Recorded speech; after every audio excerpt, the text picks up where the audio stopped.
監督です。残された一つを手に取りました。もちろん右手。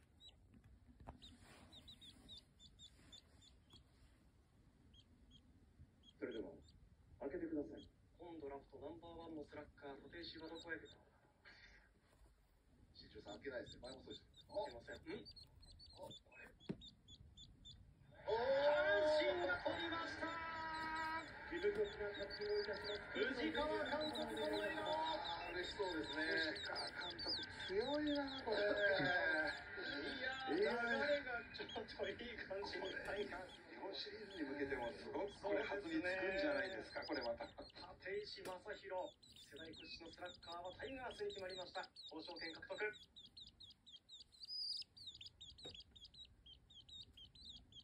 立石正弘選手は三振で交渉権が獲得しました。が握手しましたね。では会場も大変